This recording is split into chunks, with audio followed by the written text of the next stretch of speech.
Welcome back to another episode of Retro Backlogs. Arkle is here, and let's jump right in.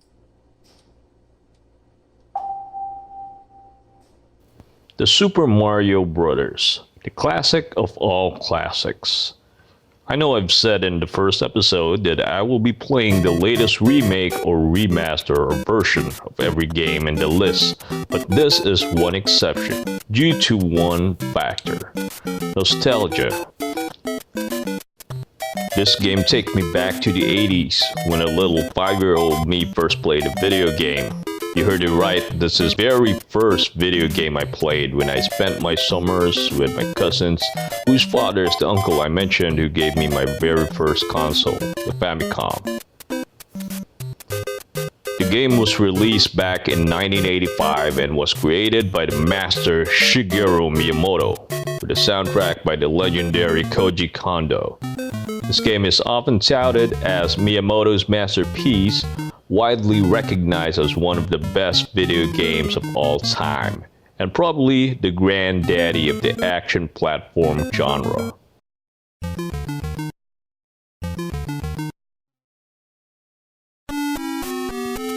In this game, the player takes on the role of Mario, the protagonist of the series. Mario's younger brother Luigi, which at this time was just a simple palette swap of Mario, is controlled by the second player in the game's two-player mode and assumes the same plot role and functionality as Mario. They even move and look the same. The objective is to race through the Mushroom Kingdom, survive the main antagonist Bowser's forces, infiltrate castles every fourth world stages to save Princess Toadstool's little royal servants called Toads, even though they all look more like mushroom babies in diapers. You will encounter Bowser, the main antagonist in these castles, every time. How he survives the lava each time I don't know, and the 5-year-old me didn't even ask these questions back then. I just love playing these obstacle course-like games, which reminds me of my favorite Japanese obstacle game show called Takeshi's Castle. In the final world's Bowser Castle, you will face off against Bowser one last time, and you finally get to save Princess Toadstool.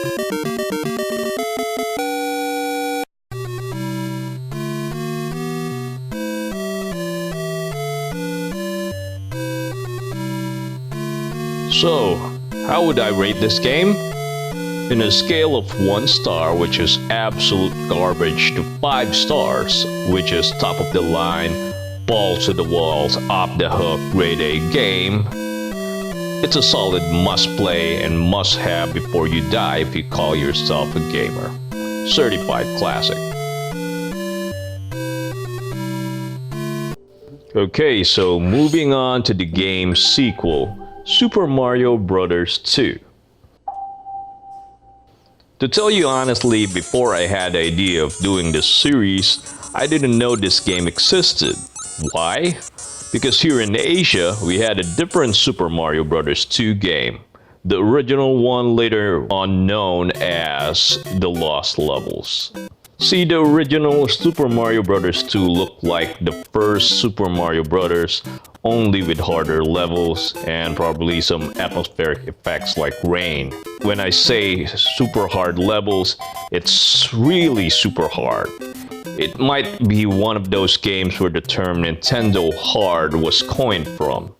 The little 6-year-old me never finished this game due to that difficulty. It didn't appeal to Nintendo of America neither, so they ordered for a different sequel, one that does not resemble the first game even. Instead of creating a new game from scratch, Nintendo of Japan reskinned an existing Japanese game called Yumikojo Doki Doki Panic, and the game was finally released in 1988.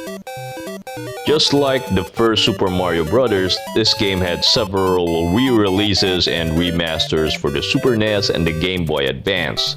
And since I have no nostalgia glasses this time for this game, and I find the original graphics too darn fugly, I played the GBA version, the latest one. So what are the updates in this game over the original? For starters, you can now select 4 characters instead of forcing you to play just Mario when you're using the first player and Luigi as a second player. It's still turn-based even though the original idea for Doki Doki Panic was a simultaneous co-op game later on implemented in the new Super Mario Bros. Wii and its sequels. This wasn't possible back then due to hardware limitations. Oh, and this time Luigi is no longer a palette swap, but has his own distinct skinny fat look while also being taller than Mario. You also get to choose Princess Toadstool and one of the Toads. Each character possesses a unique characteristic that causes them to be controlled differently. For example, Luigi can jump the highest, while Mario is the baseline. Princess Toadstool can float while jumping, and finally, Toad's strength allows him to pick up items quickly. As opposed to the original Super Mario Bros., which only moved from left to right, players now can move vertically as well as horizontally.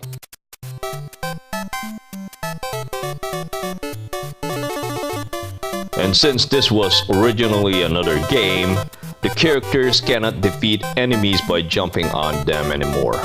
But they can stand on them, ride on them, and jump on these enemies. Instead, the character picks up and throws objects at the enemies or throws the enemies away to defeat them. These objects include vegetables plucked from the ground or other enemies. This is the game that also introduced Shy Guys, Bob-Bombs, Pokies, Birdo, and a different main antagonist and Wart. You heard that right, Bowser is nowhere to be found in this game. This is also the first Mario game with a proper ending.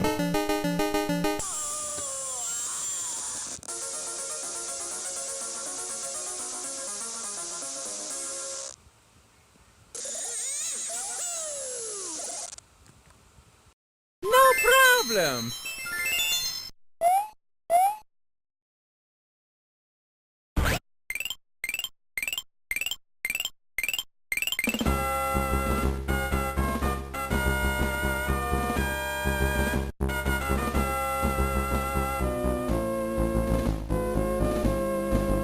Yeah, they's a damn wart.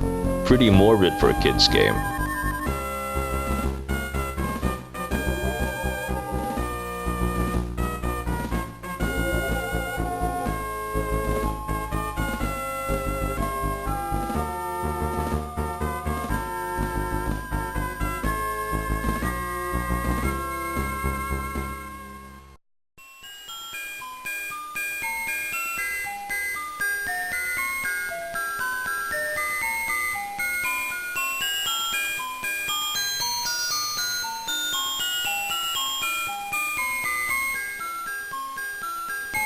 So, how would I rate this game?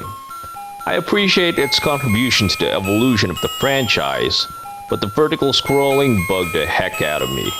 The graphics are not as appealing as Super Mario Bros. 3 or even the first one, the original Super Mario Bros. I know this game was a hit back when it was released, but for me, it doesn't hold up. Alright, next time on Retro Backlogs, my first Legend of Zelda game, Skyward Sword.